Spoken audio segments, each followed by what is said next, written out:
Hi hello నమస్తే welcome to job offer 69. Job offer 69 లో మీకు ఇండియన్ ఎయిర్ ఫోర్స్ రిక్రూట్మెంట్ చెప్పబోతున్నాను. అయితే మీరు అప్లికేషన్ అనేది 11th జూలై నుంచి 31st జూలై వరకు మీరు అప్లై చేసుకోవచ్చు. అది కూడా Indian air force official website నుంచి. అప్లికేషన్ ఫీజు వచ్చేసరికి 550 రూపీస్. ఏ క్యాస్ట్ అయినా సరే 550 రూపీస్ కట్టాల్సిందే. మీకు ఎగ్జామ్ అనేది 25 సెప్టెంబర్ కండక్ట్ చేస్తారు. మీకు అడ్మిట్ కార్డ్ అనేది ఎగ్జామ్కి ఒక 10-15 డేస్ బిఫోరే మీకు వచ్చేస్తుంది. మీకు ఒక నోటిఫికేషన్ ఆర్ ఈమెయిల్ ద్వారా మీకు మెసేజ్ అనేది వస్తుంది. మీరు ఆ టైంలో కొంచెం చెక్ చేసుకుంటూ ఉండండి. మీకు మరిన్ని వివరాలు అసలు స్క్రీన్ మీద చూపిస్తాను చూడండి. మీరు ఈ రిక్రూట్మెంట్ ర్యాలీలో పాల్గొనాలనుకుంటే మీకు ఎంపీసీలో ప్రతి సబ్జెక్ట్కి వచ్చేసరికి 50% మార్క్స్ ఉండాలి. లేకపోతే మీకు డిప్లొమా 3 years కోర్స్, ఇది కాకపోతే 2 years వొకేషనల్ కోర్స్. ఒకవేళ మీరు నాన్ వొకేషనల్ కోర్స్లో ఉంటే మీకు నాన్ వొకేషనల్ కోర్స్తో పాటు ఫిజిక్స్ అండ్ మ్యాథ్స్ ఈ సబ్జెక్ట్స్ మాత్రం కంపల్సరీగా ఉండాల్సిందే. మీరు ఎంపీసీ కాకుండా వేరే సబ్జెక్ట్ చేస్తుంటే మీకు ఏ సబ్జెక్ట్ అయితే ఉన్నారో ఆ సబ్జెక్ట్లో అయితే మీకు 50% మార్క్స్ ఉండాలి. దాంతోపాటు ఇంగ్లీష్ కూడా మీకు కంపల్సరీగా అందులో ఉండాల్సిందే.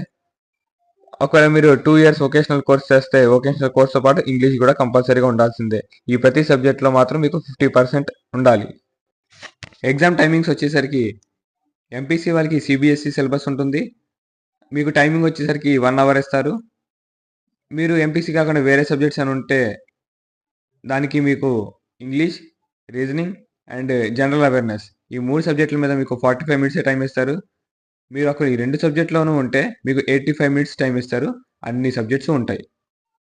Physical fitness for male candidates 1.6 km వచ్చేసరికి మీరు 7 మినిట్స్ పరిగెట్టాలి. హైట్ వచ్చేసరికి 152 సెంటీమీటర్స్. ఫీమేల్ క్యాండిడేట్స్ వచ్చేసరికి 1.6 km పరిగెట్టాలి 8 మినిట్స్లో. వాళ్ళు కూడా హైట్ మినిమం 152 సెంటీమీటర్స్ ఉండాలి. మీకు రన్నింగ్ అయిన తర్వాత మిమ్మల్ని ఎక్సర్సైజ్కి పిలుస్తారు. పుషప్స్ వచ్చేసరికి 10 తీయాలి 1 minute లోపు. ఆ తర్వాత సిటప్స్ తీయాలి 10 1 minute లోపు. స్క్వాట్స్ కూడా తీయాలి 20 1 minute లోపు. మీకు ఈ ప్రతి ఎక్సర్సైజ్ చేసినాక మీకు 2 minutes బ్రేక్ ఇస్తారు. ఫీమేల్ క్యాండిడేట్స్ వచ్చేసరికి సిటప్స్ తీయాలి 10 1.5 minutes అంటే 90 seconds తీయాలి. స్క్వాట్స్ వచ్చేసరికి 15 తీయాలి 1 minute. వీళ్ళకి కూడా ప్రతి ఎక్సర్సైజ్ తర్వాత 2 minutes అనేది బ్రేక్ ఇస్తారు. మీరు ఈ రిక్రూట్మెంట్లో పాల్గొనాలనుకుంటే మీకు కావాల్సిన documents 10th class certificate, inter certificate, nativity certificate, character certificate, unmarried certificate, caste certificate, ఇంకా ఎవరికైనా ఎన్సీసీ సర్టిఫికేట్ ఉంటే ఆ ఎన్సీసీ సర్టిఫికేట్ కూడా మీరు తీసుకుని రావాలి. That's all. Thank you. జై హింద్.